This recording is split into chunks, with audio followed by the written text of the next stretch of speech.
Hey, what's up, guys? Nick Major here with Adobe Radio. I'm about to hop on a Skype call with Pierre, frontman of Simple Plan. I don't know if you're aware of this, but Simple Plan have a massive song on TikTok right now. Their classic, I'm Just a Kid, so I want to talk about that, as well as their new album that I know that they have been working on for some time now, plus life in quarantine. So stay tuned, stick around, and let's call it Pierre.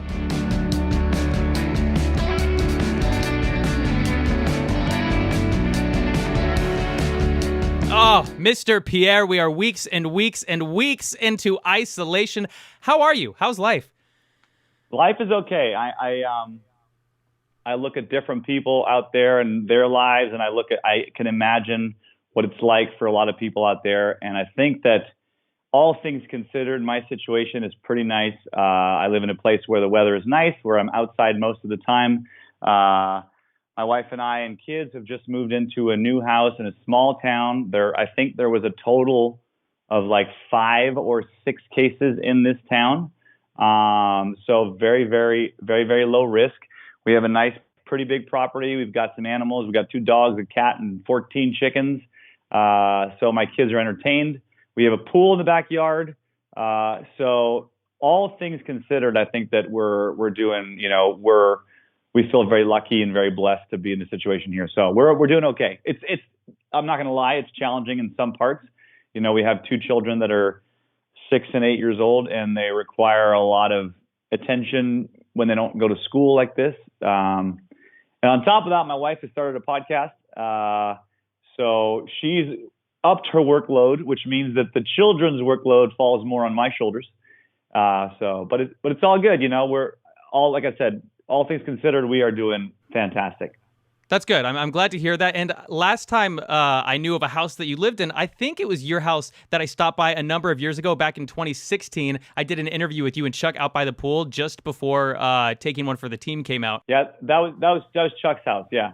Oh, that was Chuck's house. Okay. Because all right. But you're in a new spot, so you're in a nice new little area. Yeah, I lived in San Diego. In the suburbs of San Diego for 13 years. I met my wife back, we met like 16 years ago, and she was living in San Diego, and I sort of started spending some time there and kind of established our family there. So I was living there for a long time, and then our kids were getting older, and my wife, Lachelle, is from this small town called Ojai, which is near LA. And we decided last year, let's move to Ojai. It's a small town. It's great. And plus, her parents live up here and her family's up here and her roots are up here. So we kind of found ourselves asking the question, why do we live in San Diego?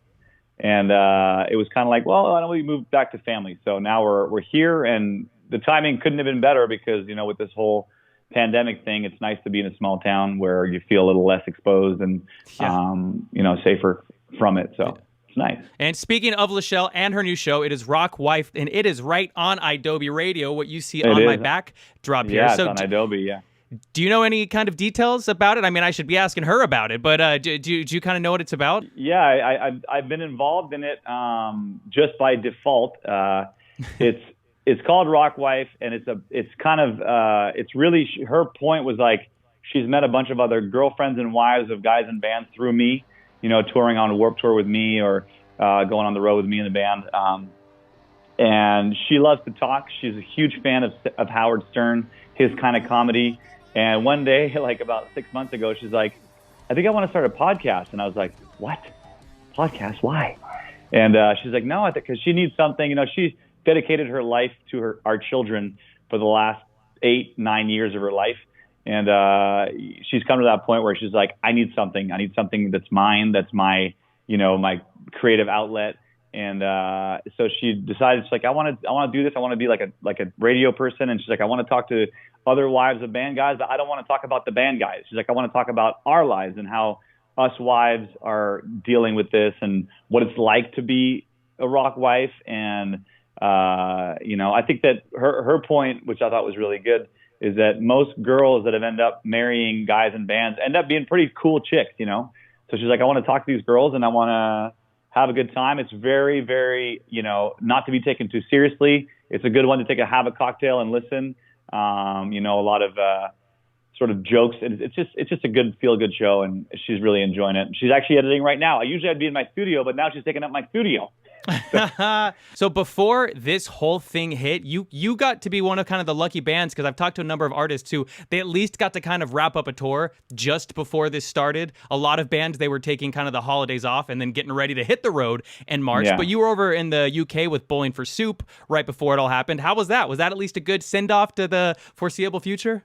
It was a great tour to be on. We also did some dates in Australia back in December, which were super fun. But to be honest, we were kind of like our new album, which is done now. We were planning on putting that out and going out with Newfound Glory, which is like now. And yeah, that was going to start next that got week. Postponed. Yeah, next week.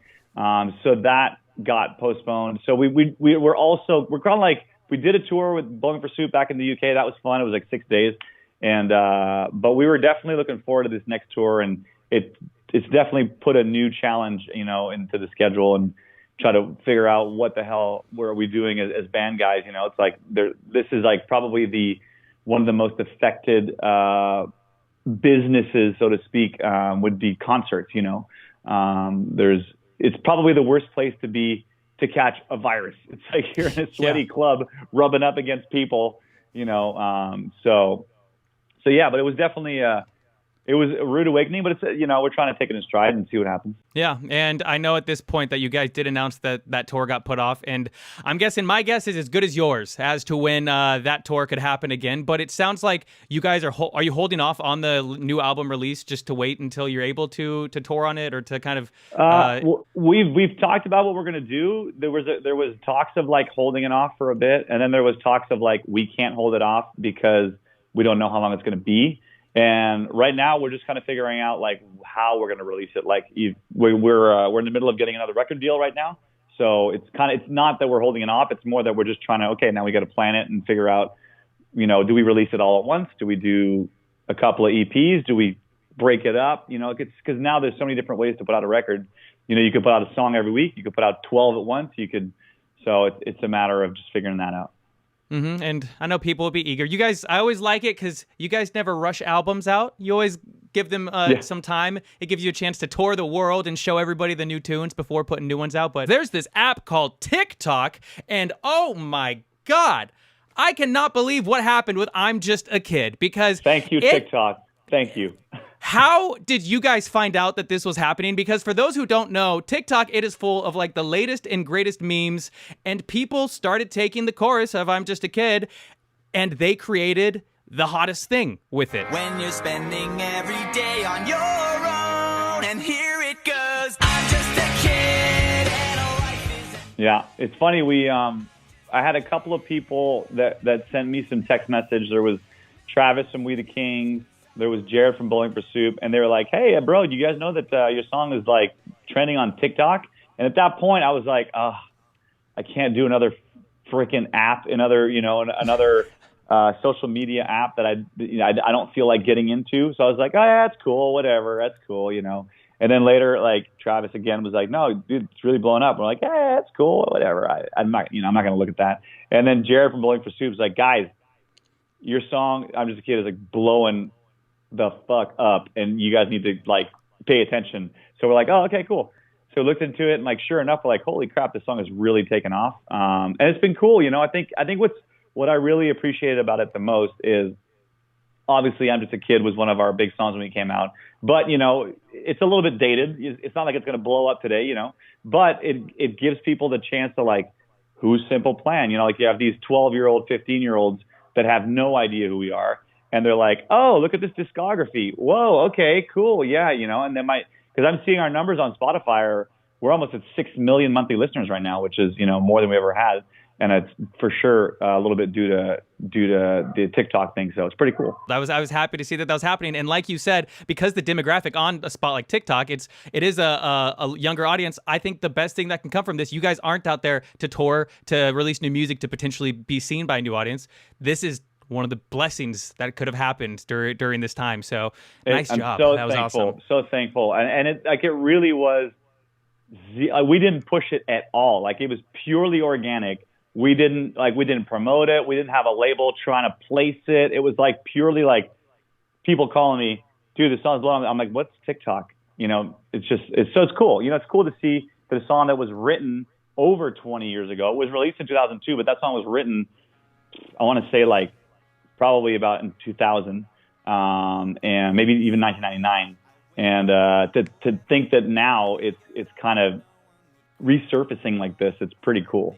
Mm-hmm. And you can't make that stuff happen. Like you were saying, there was no label push. It's just when that stuff happens out of the blue to where even you guys don't know it. Mm-hmm. And I've seen you've done a couple live stream sets for people online to tune into and listen. I'm guessing that there'll be a couple more of those down the road probably. One more day with you, every time I see your face. Yeah, I've done a few. Usually when I first started, I don't know if my Instagram app wasn't updated or something. When I first started them, it would give me the choice, like, you want to delete it or you want to keep it there. And I'd be like, I'll delete that one. I'll keep that one. I'll delete that one. Or I put it on the story.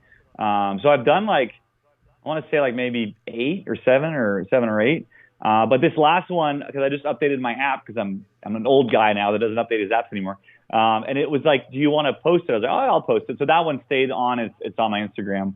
But yeah, I enjoy getting out there and just connecting with people and giving them something to watch. I know people are really bored, and it's also nice, I find, for me to remind myself, like, oh, I'm also a guy in a band, because my life here is like, I'm a dad and I take care of chickens and dogs, and I'm out there like, working on the property and stuff. And sometimes I forget, like, oh shit, I'm a rock star too. I got to remind myself, like, to get in that mind frame, that frame of mind, because it's like sometimes it's just not to veer off too far, but when I'm at home for a long time and I have a show coming up or a tour coming up, if I haven't toured in like 2-3 months and we haven't rehearsed because we don't live in the same town, we show up like, Australia or something. It's like day 1 of a tour, and I'm going on stage and I'm like, holy shit, how do I do this again? I'm like, I feel like I'm not a rock star.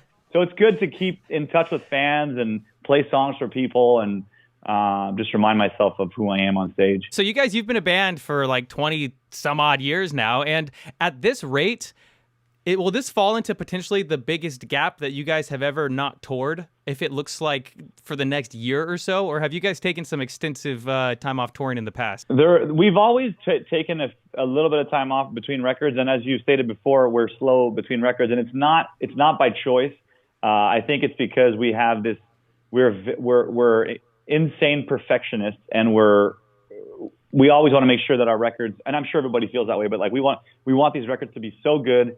And we sometimes come in, with the intention of like, oh, we'll write these songs in a month, record in another month, we'll be back on the road in 5, and it just never turns out that way. We just feel like, it's got to be so good. I want to feel that my record is as good as it could possibly be. And that just takes time. So we have taken some big breaks, notably, but after our second album, we took like a year and a half to make the third record. So that was a big break off touring. But it's a different kind of break, because on that break after the second album, we just come off of like multi-platinum records. We were on top of TRL. We were, songs on pop radio, and just like, oh yeah, we're the shit right now. So we felt like, I need a break. Now it's like this break is more kind of forced upon us, So it is a little bit different, but yeah, it's gonna be a long one. We've already, last tour we did this February. If we can be back on the road by next February, I would be really, really happy. Maybe it'll be before. Who knows? The thing is, and that's what's tough, is that the hardest thing in this whole thing for me is that there's so many questions that you can't even speculate. You speculate, you even things that people in the news have said 2 months ago are no longer true today. So is this going to, kind of somewhat solve itself in the next 6 months? Probably not, but maybe they'll find something, a treatment, or, I think a vaccine is a long time from now, but maybe there'll be a treatment that makes this a little bit more like, okay, now we can treat it like the flu. So it's tough, but it's definitely going to be one of the longer periods. But I think because of what's happening, we're going to be doing more of these. We're going to be doing more interviews online. We're going to be, I'm doing these live things. We're planning on doing some performances somehow. I just saw All Time Low's doing a show on Veeps, I think today, or just happened. I'm not sure. So I think we're going to stay active in other ways. So it won't be like a full break, so to speak. But yeah, it's definitely going to be it's going to be a long time without being on the road. And that's a little bit scary more for me personally with my family. It's like my wife and I have always, had a great relationship. And I think part of our relationship has always been like, it's been nice to be like, bye, I love you, I'll see you. And then you miss each other and then you come back. Now it's like, okay, yeah, you're still here, so it's a different dynamic that we have to deal with. It's good. Yeah. And the scariest thing, like we kind of touched on, is that these concerts, these shows with thousands of people coming close to each other, it seems like that's going to be the last thing that the green light gets hit on, because we just don't know. But even though it could be a while, it does seem like, yeah, exactly. We don't know. But with album number 6, though, You Perfectionist Men, are you guys happy with what you created with this one at least? Is it meet the standards of Simple Plan? This is, to me, I think, by far one of the albums that I'm the most proud of, because I've always been very, very involved with every album. Obviously, I'm one of the main songwriters of the band. And since album 2, which was 2004, Still Not Getting Any, I've been sort of producing our demos. So I write the songs with Chuck. We brought in some extra songwriters here and there. But I pretty much, for 99% of our songs, I am the one building the skeleton, building the prototype, building what it's going to sound like in my computer, recording everything, and then I take it to the band, and then the band re-records everything. So for this album, I've done it more than ever. A lot of my production is on the album. I'm actually a producer on this album. And I feel like as a person, as a musician, as a producer, I've really come into my own at this point. I've been doing this for long enough where I'm starting to feel like I've mastered my craft. Not mastered, but I'm doing well. And I feel like I'm the most part of this album. Like, this is the most that I've given personally to an album. And I think I'm very proud of it. And I think it sounds great. I think the songs are great. The songwriting is great. And I feel like there's like the fans, there's like, I would say 4, 5, maybe 6 songs that the fans are going to lose their shit over. Like, I think that they're going to be really, really happy. And that's always a challenge, because a band in the pop punk era, I love pop punk music. I've always have. When a pop punk song comes out that's awesome, it's always my favorite genre. But you also want to like keep yourself fresh. I don't want to keep making the same record over and over again. So we always try to do different things, and and that can sometimes backfire on us, or it could be, whoa, that was so cool. And on this album, I feel like we've really hit the pop punk sort of like what they all want. And then we did some things that are a little bit out there, but they're out there in a cool way. They're not out there in like ooh, that's kind of pop. You know what I mean? It's not like we're pushing the envelope in a way that I think fans are going to be stoked about. And yeah, I'm just fully 100% behind it. I think the songwriting is some of our best, lyrically, some really awesome, honest lyrics in there. And the production, we've got, Zach Cervini mixed most of it. And he produced one song. Then we have myself and another guy, Jay, that produced a bunch of songs, and it's sounding is, in my opinion, one of our best records. That's awesome. And with this TikTok stuff going off, not a bad time to release one of the best songs off the album. Yeah, it's not a bad time to release. And I think, like, we haven't talked about this, and I'm sure that Chuck will be listening to this and going like, dude, shut up. But like, I think that we'll be putting out some stuff pretty soon. We're not going to be waiting that long. That's good. And yeah, just kind of hopping on the TikTok momentum. And also, it's time. It's been a long time, and we don't want to sit on these songs. We want people to hear them, and they feel fresh and they feel good. So we'll see what the rest of the year holds. I'm sure that you will do the best you can to stay productive, to stay busy, because again, we don't know how long this is going to last. But for now, I'm excited to hear the new music. I can't tell you how happy I was to see this TikTok thing for the millionth time, because that was just such a fun thing. But also, just thanks for chatting and catching up with what life's been like in these recent months. Yeah, thank you, man. It's great talking to you as well. And yeah, we're like I said, I'm so thankful for what has happened with I'm Just Kidding on TikTok. It's like one of those things where, like I said, it's completely out of our control, and we're just like, sweet, Mm-hmm. So we're gonna try to keep feeding the monster. It's funny because we did some I'm Just a Kid videos on our thing, and obviously people are like, do it as a band, and we're like, we'd love to, but we're not together. So we've managed to trick that, and we'll be posting some stuff pretty soon. Obviously, I'm sure you guess how we tricked it. But but we're recreating some of the old Simple Plan pictures on TikTok coming out soon. Well, dude, thanks again for chatting. Go get on with your day. I really appreciate it. Glad you are well. And maybe we'll see each other again someday when we're allowed to go to concerts and rock out. For sure. Well, you got my number now, so give me a call whenever. That's right. Take it easy, man. Thanks again. Later, bud. Okay, everybody, that was my chat with Pierre from Simple Plan. I hope you guys enjoyed it. If you did, be sure to give it a like, leave a comment, tag a friend who's a Simple Plan fan, and be sure to subscribe to Adobe Radio to be up to date with all the latest news, interviews, updates, and more from all your favorite artists. I am once again Nick Major. Follow me at Nick_Major on Twitter and Instagram, and TikTok at Nick.Major, where I've been posting some great stuff. And in the meantime, wash your hands, keep your face covered when you are going out. Stay healthy out there. See you next time.